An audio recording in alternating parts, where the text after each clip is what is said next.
What's up, you guys? My name is Section 8 Sal, and today I'm going to be showing you guys how I calculate my return on investment for all my Section 8 rental properties or rental properties in general. The first thing you're going to want to do is go to the App Store, whether you're in the Google Play Store or the Apple Store, and download my School of Section 8 rental calculator. Once you have that done, we're going to go ahead and open the app. Remember, this app is completely free. You're going to open the app, hit the Calculate tab, and at this point, we're going to start inputting our numbers. Let's use an example. We're buying this property for $85,000 in completely rent-ready condition. So we'll put $85,000 as the purchase price, put $0 in the cost to make it rent-ready. For this one, our down payment is 20% down, so we're gonna go ahead and put 20% right there. In closing costs, my average closing costs are right around 3%, so we're gonna go ahead and put 3% there. We're getting a 30-year DSCR loan on this property, so we're gonna put 30 years to pay off this loan. My interest rate is 7.1%. For this property, the rent is currently $0 because it's vacant, but we are able to do our due diligence to find out what the property is going to rent for. And I know this property is going to rent for at least $1,500 a month, so we'll put $1,500 in there. Vacancy. Now, this is a figurative number, all right, that we're factoring in just in case the property ever does go vacant. For Section 8, specifically single-family homes like this one, the average tenant stays over 7.5 years. So for us, vacancy isn't something that typically makes or breaks our deals, but let's go ahead and put 3% in here, just so we're at least saving some money every single year, put to the side for the instance when a tenant does move out. Maintenance, I think industry standards are around 10% for maintenance, so we'll go ahead and put 10%. Remember, we're buying in rent-ready condition, and the properties we buy, we try to buy in overall good condition, so we don't spend a lot on maintenance and repairs.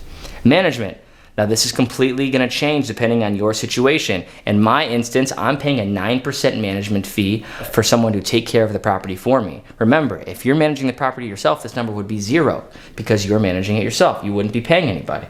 But for me, I'm gonna put 9%. Utilities. For us, we only pay for the water, right? Everything else, the tenant is responsible for. So we'll go ahead and take the average. If we're buying a property, we can ask the seller for the past water bill so we can get an idea of what that is. On this property, it runs at right around $70 per month. Times that by 12, you're gonna get what, 700 plus 140, $840 for the year. Additional expenses, this would be anything, additional that you plan to cover, whether it was lawn care or snow removal or anything like that. In our instance, we're not providing anything else for this tenant, so it's gonna be a 0 for us right there. Insurance. Insurance used to be a non-factor in the deals we bought 10 years ago. Insurance has gotten so expensive and gone up so much that it really is a factor these days. So make sure you're getting multiple quotes on insurance. Our quote for this property, now remember we have a big umbrella policy over all of our properties. However, for this property, we're at $714 in annual premium. Taxes, this is pretty simple. Get on your county auditor site, ask the realtor, ask the wholesaler, whoever you're buying the property from, but confirm it with the county auditor always, what the tax bill is. Okay, on this property, our taxes are very, very cheap. They're actually only $760. Once we have all those numbers in there, we're gonna go ahead and hit the calculate button. You can see if you use my example, and you're gonna see it on your screen here, we're gonna have a 34.69% cash on cash return.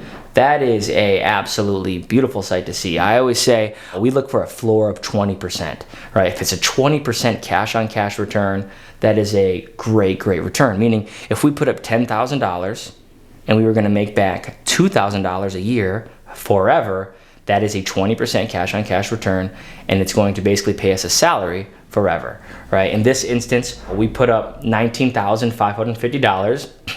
That's calculating our down payment and our closing costs. Our net operating income, which is all of our rents minus all of our expenses, is $12,266. But what's not taken out of that is our debt service or our mortgage payment, right?